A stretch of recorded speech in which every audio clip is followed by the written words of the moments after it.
What did the two superstar litigators from Bush v. Gore say about this election? This week on Firing Line.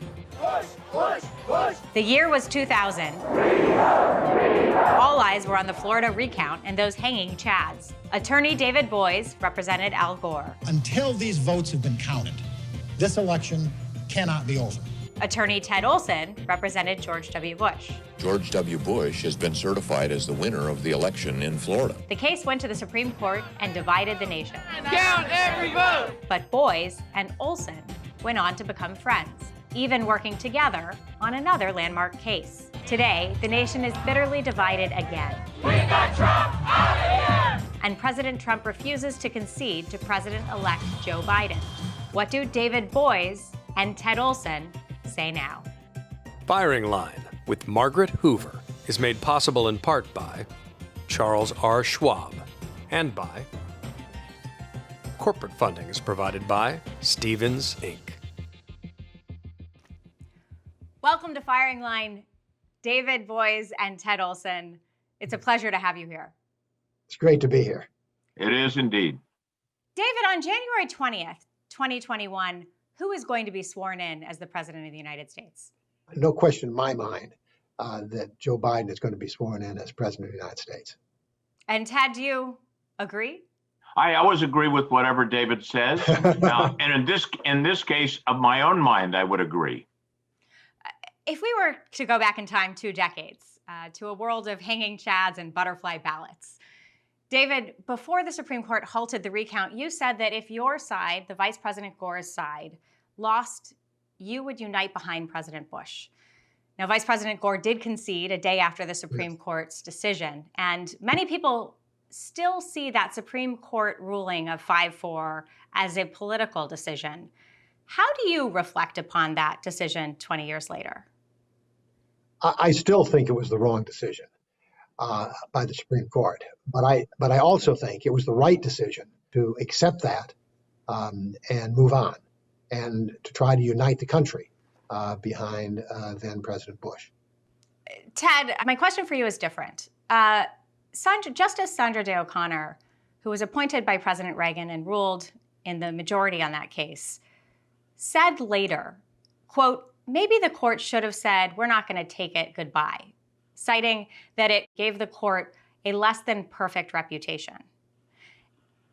Do you think that the decision harmed the court? Well, the problem for the Supreme Court is that it almost always gets controversial, difficult cases. And especially in a case involving the presidential election, there was a winner and there was a loser. Those decisions are going to be controversial. So I agree with David that the resolution, however unpopular and however controversial it was a necessary resolution for a problem that existed at the time, and that Vice President Gore behaved very appropriately when he made the decision. He made a very wise concession speech and put an end to the dispute. That was a very statesmanlike thing for him to do. But to this question of whether that 5-4 decision somehow contributed to a negative view or a loss in confidence in the court, do you reflect on that or Sandra Day O'Connor's comments? I think that the answer to that is that one could pick any number, half a dozen decisions from the Supreme Court each year that people will say, well, that politicizes the court. The court shouldn't have taken that case. The court should have come out the other way. There are 15 to 25-4 decisions per year from the Supreme Court. So I believe that that Justice O'Connor was reflecting and thinking about something like that, but I think the Supreme Court did the right thing and it really had no choice. In 2000, David, it took 36 days for the election to be finalized. And while it hasn't been that long now, the Trump campaign appears to be following a strategy of claiming fraud without evidence. There has been at least a dozen cases filed. 5 of them have been rejected or dropped. Nothing has been filed that would change the outcome of the election. Right. What kind of legal action, David, if you were the strategist for the Trump campaign, would President Trump need to pursue that would change the election results in his favor? Sometimes when clients come to you and want you to bring a lawsuit, the only advice you can give them is that there is not a lawsuit there to be brought. And I think if I were contacted by President Trump, that's what I would tell him. Do you see a discernible strategy, Ted, in their legal actions? I have to agree. Well, I don't have to agree. I do agree with what David just said, that it is sometimes necessary to tell a client that at least, and I think I've heard David say this, everyone's entitled to a lawyer, but they're not entitled to me. And you have to, once in a while, tell a client, this is not a case that I would bring. Is there a discernible strategy? I don't know what it is, other than to put up a show for the core supporters of President Trump that they're doing everything possible to prolong the process and bring about his ultimate victory in this election. But it is not going to work. As I think David indicated, there is not evidence of systemic fraud. It's always possible to find a case or two. But these 6 states that are in play right now with respect to this litigation were all decided by 10,000 or up to 140,000 different votes. So the outcome of the election is not going to change. It's probably time to sit back and say, this is not going to succeed. David, you've represented controversial clients from Harvey Weinstein to Theranos. And you're on the record saying that you would have represented President Trump against special counsel Robert Mueller. Yes. The Lincoln Project is going after attorneys representing President Trump right now, publicly criticizing them, saying that, quote, these people have now decided that attempting to undermine the outcome of a just and fair election is perfectly acceptable for their legal practices. Is it wrong, David, for the lawyers to be attacked who are representing President Trump in these cases, which you have said don't have validity? Yes. I think it is misguided, indeed dangerous, to try to demonize lawyers because of the clients that they represent. I think that every lawyer has a responsibility to make sure that the lawsuits that they bring, the claims that they assert in court, are plausible, reasonable, good faith claims. But I think it is up to the courts to make those decisions, not the Lincoln Project or not social media. I think it is up to the courts to decide what are valid lawsuits or not, and they will, and they are. Right now, the courts are throwing these lawsuits out. That's the way these things ought to be resolved.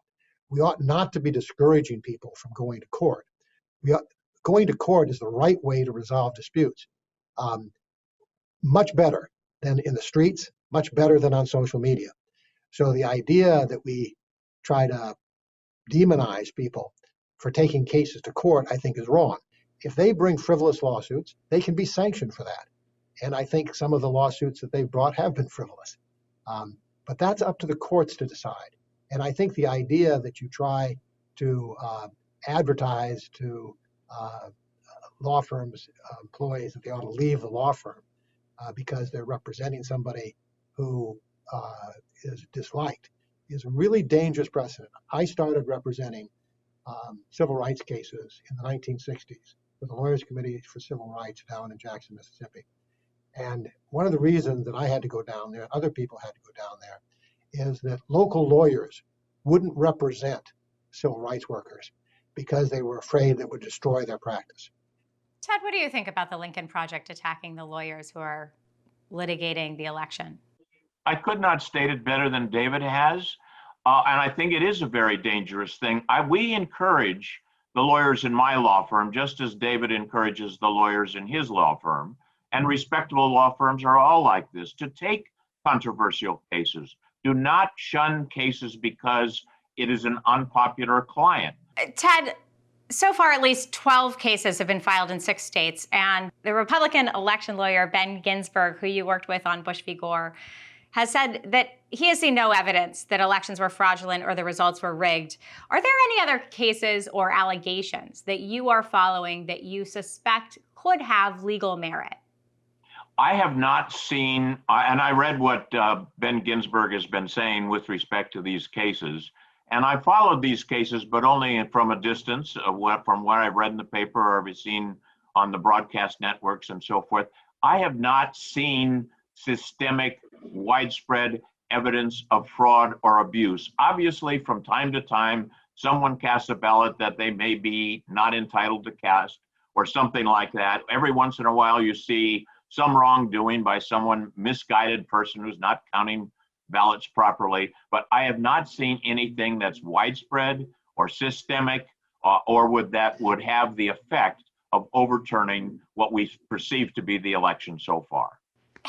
In terms of what happens next, how do you each predict the Trump campaign's legal efforts will play out against the backdrop of the state's election certification deadlines? In other words, is President Trump out of options if a disputed state certifies its election in favor of Biden and meets its safe harbor deadline, which is December 8th, the date that election disputes must be resolved? Ted, to you. Well, I do think that they're out of options with respect to that. Ultimately, the Congress of the United States, with one vote per state, ultimately can decide certain disputes. But in this situation, I think that where there is certification, based upon the number of ballots that have been cast and counted and appropriately certified to the Congress of the United States, I think that's the end of it. Do you agree with that, David? Yes, I do. I think that the law is clear that once you get that certification, if it is within the safe harbor and is consistent with the rules that were in effect on Election Day, that controls. What happens if President Trump doesn't concede by the safe harbor deadline that you just mentioned? His concession is irrelevant as a legal matter. His concession means a lot to this country. It means a lot to this country to have the outgoing defeated candidate concede and support the winner. That's quite important to us as a political body. But as a legal matter, he can't hold back the tide. As a legal matter, whether he concedes or not, his term ends on January 20th. And he's out of the White House, whether he agrees with it or not. Many Americans are receiving a civics lesson right now, as they are learning that the Constitution specifically delegates the power to choose electors to states and state legislatures. There is a growing concern as to whether some combination of GOP legislators, appointed officials, or judges might facilitate a change in the appointed electors from a key state like a Pennsylvania or a Michigan, and send a different slate of electors to Washington, D.C. to vote for President Trump instead of Vice President Biden. This admittedly has seemed like a very far-fetched scenario, but every day that Donald Trump doesn't concede, does this concern you at all, Ted? I am not concerned with that. I do not believe that that is going to happen. I just don't see it happening. Why are you so confident that this scenario isn't possible? Maybe I'm just an optimist. I think that I agree with what David has said about the irrelevance of conceding, but I believe that most elected officials in this country believe in the rule of law, believe in the Constitution, Yes. believe in the electoral process, and that will respect the outcome of this election. This country has become so divided and so partisan and so bitter, it is necessary for all of the political figures in this country to say, let's step back and let's give this president an opportunity and let's support, we can have policy differences, but let's support the process by which he was elected and then come together to the extent that we possibly can. I agree completely with Ted that most of our elected officials are committed to the democratic process. And I think there is essentially no chance that the Trump campaign could convince a state legislature to try to overturn the results of the voters in that state. But even if they did, they have no power to do that. The Constitution gives the manner of selection to the states, but it gives the timing of the choosing of the electors to Congress. And Congress selected November 3rd as the time to choose electors. And so the rules that were in place on November 3 will be used. After November 3, the state legislatures have, unless they have reserved to themselves a role after the election, have no role. The state legislature, as a matter of constitutional law, has no power to now say we're going to appoint electors after the election day that was set by Congress. You both have stated how important a concession from the president is, not in terms of legal consequences, but for the political and spiritual well-being of the country. Yes. There is absolutely nothing in the public record or in the experience with this president to suggest that he is prepared to concede. What happens if he doesn't? I've got a lot of faith in President-elect Biden to bring this country back together.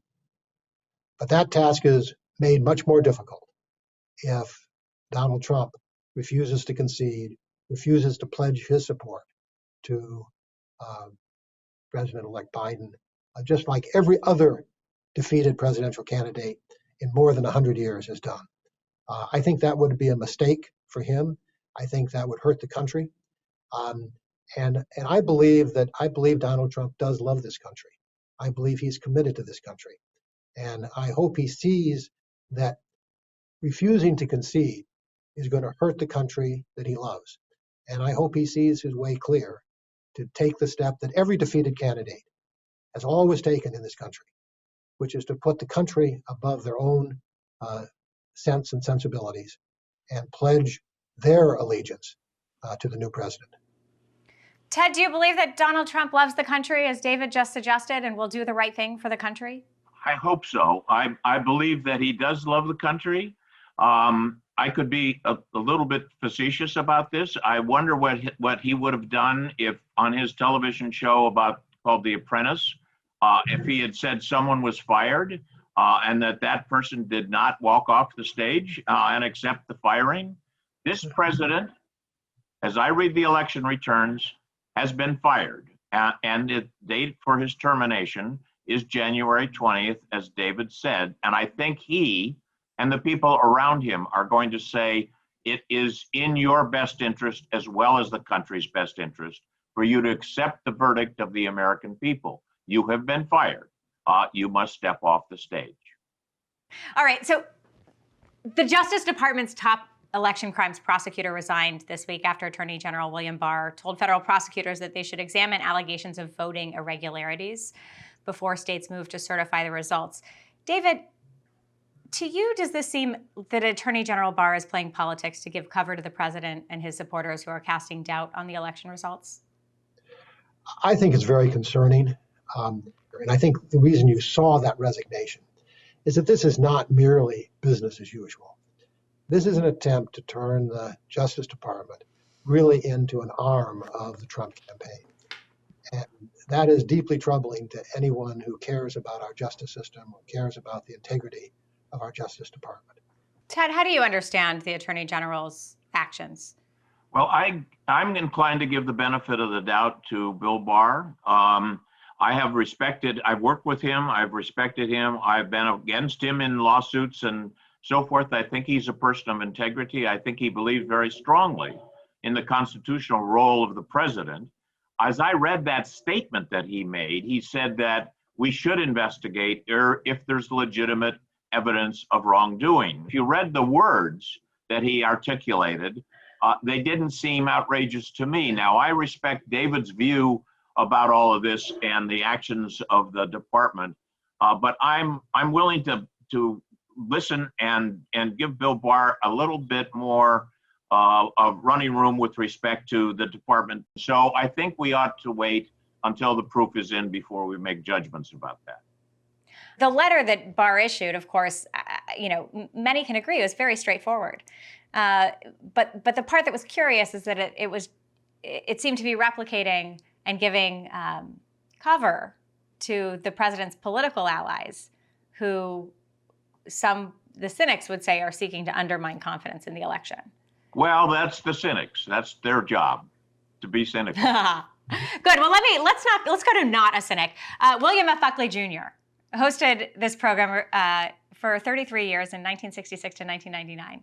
In June of 1974, 2 months before he became president, Gerald Ford was on firing line with William F. Buckley Jr. Watch this clip.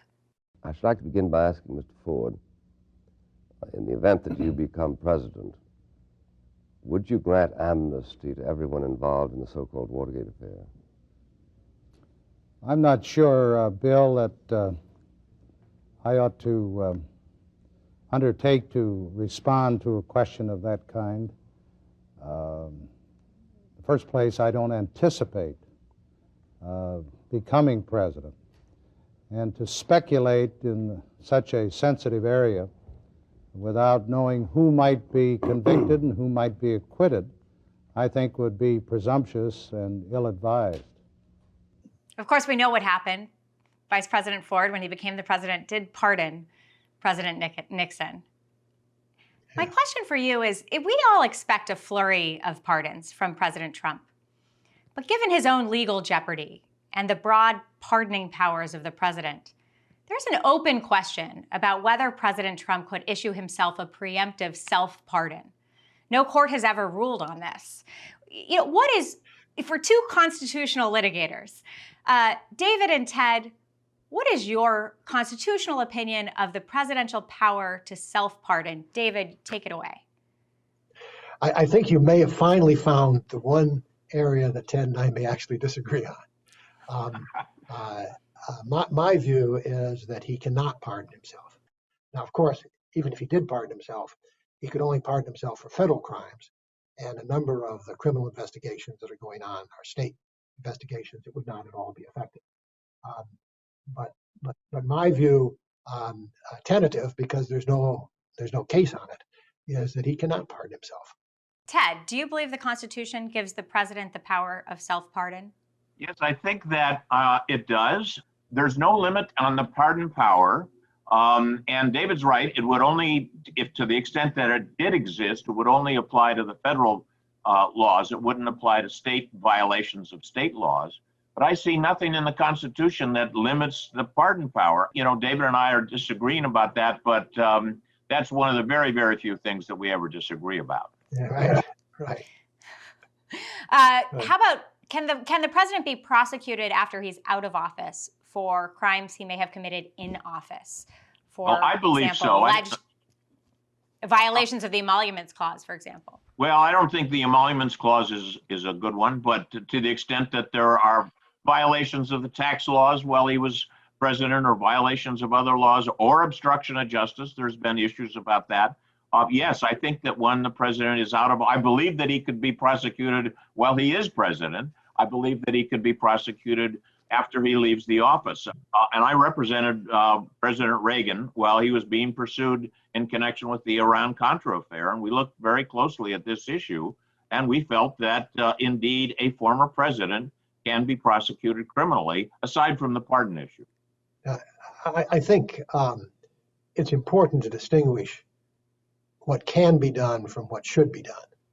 I think that in terms of prosecuting Donald Trump, we've got to keep in mind the dangerous path that we go down if we begin to criminalize our political opponents. I think that there is an extraordinarily high hurdle before I think one Justice Department is going to want to prosecute a former president, regardless of whether there is a pardon or not. David, you have said that perhaps this election is the most divisive in the nation's history, but 2000 was also incredibly divisive. Yes. And yet out of that moment in our history, a genuine and enduring friendship between the two of you bourgeoned. Right. What is your advice, both of you, to the nation for how to heal these divides, having personally been through 2000 on opposite sides of that contest? I think Ted will have his views too, but I know that we share many things, and I think share the view that we are more alike than we are different in this country. We're bound together not by a common race or even ancestral land or common language or religion. We're bound together by our culture. And that culture binds us together because it is a shared culture. And what we need to do is we need to work together on those things that we agree on. Fight when we disagree. It's okay to disagree. Well, you don't have to be disagreeable. This divisiveness is worse way worse than 2000, and we need to have the healing. We need to bring this country back together again. Ted, how do you think the country can become more united in the wake of this election? David said this, I'll just say it again. There is so much that brings us together. I think most people in this country want this country to succeed. We want equal rights for all persons. We are an imperfect nation. We were an imperfect constitution when it was created, but we've been working towards improve that. I think if we think about how we can improve our country, our laws, our civic society, and think about that rather than the things that divide us, that is the way we need to go forward. With those wise words, Ted Olson and David Boies, thank you so much for joining us on Firing Line. Thank you, Margaret. It's been a pleasure. Thank you. It's been great to be here with you and Ted. Firing Line with Margaret Hoover is made possible in part by Charles R. Schwab and by corporate funding is provided by Stevens, Inc.